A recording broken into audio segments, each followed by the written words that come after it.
বান্ধবীকে নিয়ে ঘুরতে এসে এক ব্যক্তিকে অস্বাভাবিক মৃত্যু ঘিরে উত্তেজনা ছড়ালো ভাঙড়ের পদ্মপুকুর এলাকায়। মৃত ব্যক্তির নাম সুশান্ত হালদার, বাড়ি কলকাতার ট্যাংরা অঞ্চলে। পুলিশ সূত্রে জানা গেছে, হাওড়ার ঘোষপুরের একটি গেস্ট হাউসে বান্ধবীকে নিয়ে ঘুরতে এসেছিলেন সুশান্ত। আজ বাড়ি ফেরার সময় প্রাইভেট গাড়ির ভেতর তার মৃতদেহ পাওয়া যায়, যা ঘিরে চাঞ্চল্য ছড়িয়ে পড়ে এলাকায়। সুশান্তের স্ত্রী সুস্মিতা হালদার অভিযোগ করেছেন, তার স্বামীর সঙ্গে এক মহিলার অবৈধ সম্পর্ক ছিল এবং সেই সম্পর্কের জেরেই তাকে শ্বাসরোধ করে হত্যা করা হয়েছে। স্থানীয় বাসিন্দারাও একই দাবি করছেন। তারা জানিয়েছেন, সুশান্ত ও তার বান্ধবী প্রতি রবিবার বিভিন্ন হোটেলে যেতেন এবং আজও তারা ঘোষপুরের একটি গেস্ট হাউসে সময় কাটিয়েছেন। ঘটনাস্থলে পুলিশ এসে মৃতদেহ উদ্ধার করে ময়নাতদন্তের জন্য পাঠিয়েছে। ঘটনার তদন্ত শুরু হয়েছে এবং সন্দেহভাজন মহিলাকে জিজ্ঞাসাবাদ করছেন ভাঙড় থানার পুলিশ। মৃত্যুর প্রকৃত কারণ জানতে তদন্ত জারি রয়েছে। আমি সুস্মিতা হালদার বলছি। আমার হাজব্যান্ড সুশান্ত হালদার আজকে মারা গেছেন। কৃষ্ণা দাসের সঙ্গে তার 2022-এর আগে থেকেই মোটামুটি রিলেশন রয়েছে, মানে ওনার সঙ্গে রিলেশন রয়েছে আর কি, এক্সট্রা ম্যারিটাল যেটা বলে আর কি, কী বলে বাংলায় ওটা? হ্যাঁ, ওরা প্রত্যেক রবিবার দিন এই গ্রামটা কী আছে এখানে, ওই যে ঘটকপুকুরের দিকে এসে এক একটা বনপতি রিসর্ট, এক একদিন এক একটা রিসর্টে এসে ঘুমোয়, শোয়ে থাকে, ফুর্তি করে, এনজয় করে, কোয়ালিটি টাইম। আমাকে দেখেই আমার হাজব্যান্ড আসে।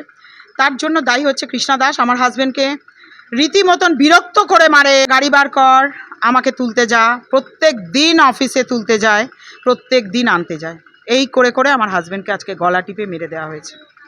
আমি জানি আমার হাজব্যান্ড ওর সাথে বেরিয়ে গেল 10টা-15, আমি দেখতে পেলাম, আমি দেখতে পাই ট্রু কলারে, আমি দেখি ওদের চেক করি, বাট আমার কিছু করার নেই এখানে। 2 বছর আমায় খেতে পড়তে দেয় না আমার হাজব্যান্ড, কিচ্ছু করে না।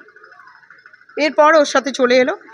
হঠাৎ করে শুনি আমার এক রিলেটিভের মতনই, আমার এক দাদা, সে কল করে বলে, তুমি তাড়াতাড়ি রেডি হও, লালটু স্ট্রোক হয়েছে। কৃষ্ণা ফোন করলো, কৃষ্ণা দাস সুশান্ত হালদারের সঙ্গে যার এই রিলেশনটা চলছে বলে, সাথে সাথে আমি বেরোলাম। আমার দাদা এখানে গ্রাম, কোন গ্রাম এটা মালঞ্চর দিকে, প্রচণ্ড ভেতরে। এই গ্রামে এসে আমি দেখলাম আমার হাজব্যান্ড গাড়ির মধ্যে, জামা প্যান্ট খোলা অবস্থায়, গলায় দাগ। আমার মেয়ে থাকে নয়ডায়, ওখানে জব করে, ও ফরেন্সিকের ফরেন্সিক গোল্ড মেডেলিস্ট। তো সঙ্গে সঙ্গে আমার মেয়েকে ফোন করায়, বলে বাপিকে নিয়ে ইমিডিয়েটলি তুমি মেডিকেলে চলে যাও, ওরা ছাড়বে না, এখানে পুলিশ ডাক্তার চেকে ধরেছে, গ্রামের লোকেরা।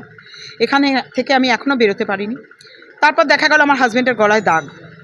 জানি না মহিলাটির সঙ্গে কিছু গ্রামের লোকেরা বলছে তর্কাতর্কি হচ্ছিল, আমার গাড়ি নিয়ে এসছে, ওরা গাড়িটা আমাকে জানায় না, গাড়ি নিয়ে এসে এখানে তর্কাতর্কি করতে করতে আমার হাজব্যান্ডের গলায় কিছু করেছে হয়তো। আরেকটি ছেলে আছে গোপাল দাস, আমাদের 27 নম্বর বস্তিতে থাকে, তপসিয়ায় না, ট্যাংরায়, মানে ইয়েতে আর কি, 27 নম্বরে গলিতে।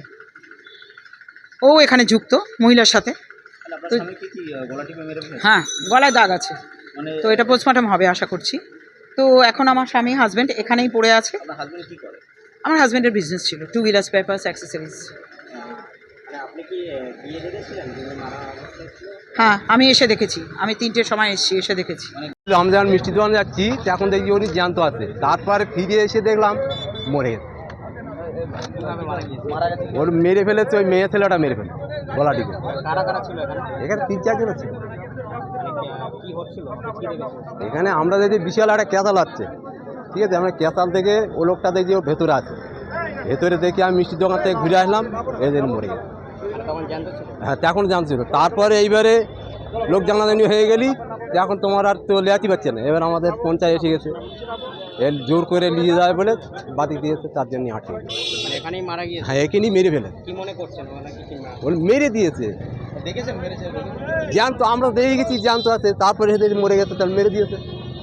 আপনারা দেখেছেন লোকটাকে?